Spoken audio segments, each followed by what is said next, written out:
everybody. Welcome to the Alex Manassa, and today I'm going to talk about Thailand, the land of spice and magic. And what magic it is. Oh, and what spice it is too.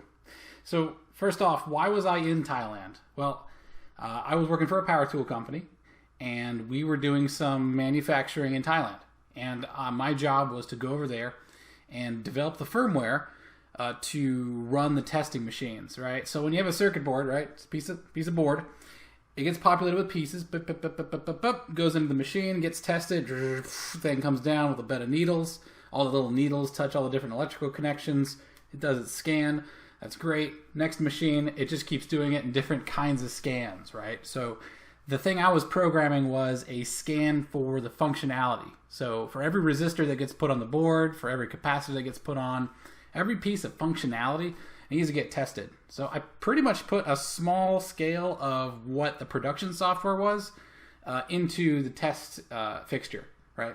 So every chip that was going to be someday when it grows up become a power tool, right? It had this test software on it that would sort of stretch its legs, work out its arms. It wouldn't really do all the stuff that it was supposed to do. It did most of the stuff just as a check. And then it would spit out a bunch of measurements, and then it'd spit out a bunch of pass-fails, right? So if it passed, that's a good one. If it's failed, it got to go back for rework, investigation. I get emails at 3 in the morning, asking what's the cause of this failure or that failure, right? So that's why I was there in Thailand, was to help set up the factory line.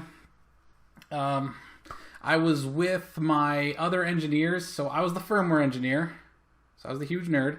I had my electrical engineer. He was not quite as big of a nerd. Actually, he kind of looked like Captain America. And then, of course, we got our program manager and our mechanical engineer. So all of us together went and made it work.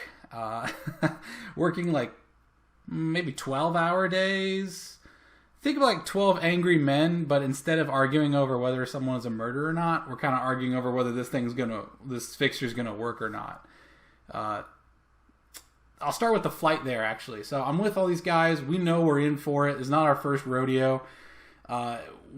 We're on this plane for 12 hours. We got to fly into whatever the Tokyo, Narita airport, right? We got to fly into Narita. That's a 12-hour flight in and of itself. And then there's a little bit of extra to get down to Thailand, Bangkok airport. So what we do is we either take a pill to make us go to sleep, or if you are like my team, we all got as much unlimited wine and beer as possible, because apparently that stuff is free. Or at least if it's not free, I don't see a bill for it.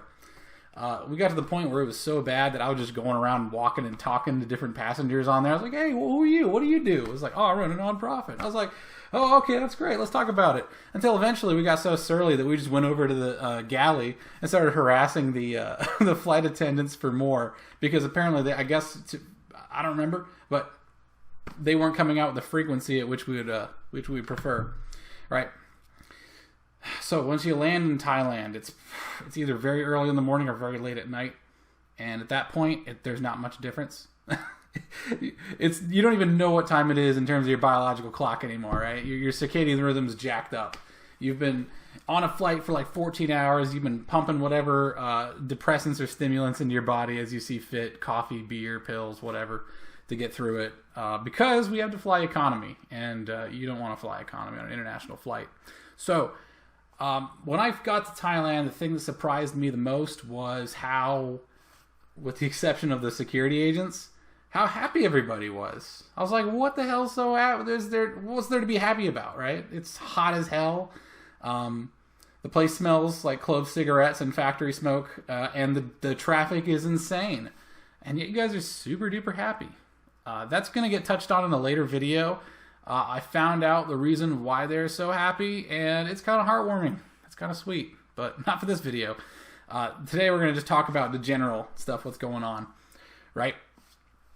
The Thai people are very etiquette-oriented and family values-oriented, and that's a large part of what I'll talk about later in another video.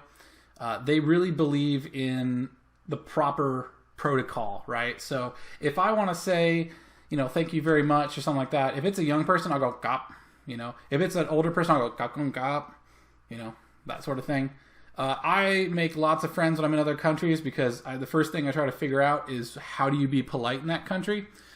Because I've been to other countries that are not Thailand, that are not so friendly, and like Indonesia, and you kind of survive based on how polite you are. I'll have stories of Indonesia later. That one's like it's like a more beautiful and at the same time tragic travel that I went on.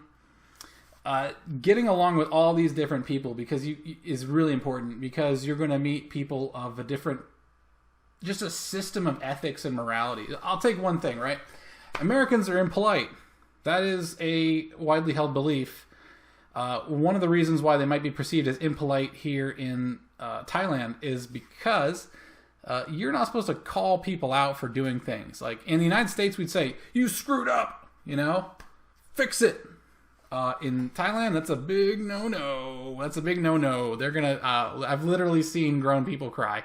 Don't do that. It's super mean. It's like the meanest thing you could do. Everything is a group effort, and everything is a group responsibility. All right, that makes sense. So instead of giving feedback in that way, it's better to say, I really appreciate the hustle that you guys did. Fantastic job running this thing through. And you know what? I thought of another way to make things even better. See, doesn't that just feel better? Something we can learn about that here in the United States, I think. You don't have to make anybody cry. You don't have to hurt anybody's feelings. Definitely don't single anyone out.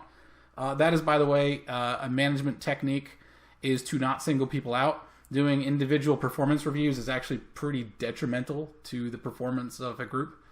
Doing group reviews and group performance is way better. Thailand is absolutely beautiful in terms of the countryside. People are already lovely, as I said. The countryside's amazing. I went to a winery while I was up there. I think the factory guys are just getting tired of us because I said 12-hour days. That's how long the factory guys are forced to stay there with us too. So whenever us Americans are in town to have stuff made, we are just a pain in their butts. And that's it. And they got to wine and dine us too. So outside of that 12 hours, they got to take us out to lunch and dinner. Breakfast is on the hotel, so they don't have to deal with that. The area around Thailand, I only really went up north into wine country. It's a beautiful jungle. I don't know what else to say about that. There's a lot of people that go there for fun. I didn't go there for fun. I went there for work. So I really only got to see the hotel to the factory, and then I took a jaunt up to the winery. The temples there are beautiful. So I did go to some temples. I did not get to go to the Tiger Temple. That one, we already kind of were in the know that was sort of tragic, and those tigers were on downers big time to keep them from killing you because of all the jerk tourists that come in and just sort of do whatever with the tigers. I don't know why you'd want to be within arm's reach of a tiger. I wouldn't want to be in football's reach of a tiger. I don't know if you've ever seen those things jump over something, but there's a story. I'm going to do a tangent. I love tangents. I think it was a San Diego zoo. There was like 3 kids that played hooky. And for some reason, the thing to get their jollies off on when they're playing hooky was to go to the zoo and then taunt the tiger. I don't know if they were throwing stuff at it, if they were just shouting at it, but the tiger leapt over the enclosure, which was a gigantic ravine. It just goes straight down. The tiger's down here. He just leaps up in an amazing, obviously beyond the expectations of any of the zookeepers. I swear, tigers are just fueled on rage. I hear they don't actually feel fear; they just get angrier. So this anger machine just jumps up and mauls and kills one of the kids. I presume the other 2 kids ran. I think they got injured. Definitely Google that. It's a hellacious read. Don't taunt the tiger. That's good. Just that's some Thailand advice for you. Beautiful thing that I got to see was the city of Bangkok. If you go west a little bit from the city center, you get to go to some of the floating markets, and those are amazing. The deals are really good. I might showcase some of the stuff I bought, but I bought everything from cashmere, which is probably real. I don't think the Thailand people are dishonest. Cashmere scarves for like $2 American dollars. By the way, exchange rate is insane, or at least it was when I went. I got fossils. I got like actual ammonite fossils, which is pretty incredible. I got tiger's eye and jade beads. The jade might be fake. Tiger's eye might be too. I don't know. They look pretty. I don't care. And all this amazing food. So I've got some stories to tell about Thailand. I could try to put it all in one video, but that would be like an hour-long Abe Simpson style rambling rant. So I've decided to make these all themed. This one is just an overview. I'm going to have one on, hey, let me check my list here. Tradition and play. So a little bit of teaser for that one is that Thailand has a really loose play ethic. Like, they freaking rock it. When I went there, it felt like the country was run by, I will not say like children. I don't want to be derogatory, but it was kind of like they were kids. Just kids in a candy store. It was amazing. And yet they still like went to church all the time. They're very religious. There was some serious flavor, right? So me and the Taiwanese, we got Thailand as our host country there, American, and then Taiwan, and then China, right? We got culture clashes like crazy. I'm going to talk about that. Those culture clashes happen all over food, so the food is the backdrop for it. We did get into a hot pepper eating contest while we were drunk. We did harass the Singha girls. Mostly it was just me trying to ask them things in really bad Thai. And all the Taiwanese guys being a bunch of leches, because East Asia is basically like 70 years in the past when it comes to etiquette between men and women. Attitudes and infrastructure, that's going to be a little bit more dry, but I noticed that people's attitude kind of seeps into, the cultural attitude seeps into every facet of the city in some amazing ways, and it's just got to be explained to be believed, and I'll show you some pictures too of that. And I'm also going to talk about the kind of crap that us Americans got to while we were in Thailand. I'm East Asian. I don't look it. My mom is from Kansas. My dad is from Indonesia. He's like this tall on me, right? So I inherited her height, but I inherited his sense of respect. So I stayed out of the shenanigans. I don't want to be in a Thailand jail. But the other Americans got pretty close. It was remarkable. I'm not sure if I'm impressed or not. I definitely am relieved. So, a lot of stories of Thailand. I got plenty of other videos. I'm just starting to do this web blog stuff, and I hope you like it. All right. Kap Gong Kap.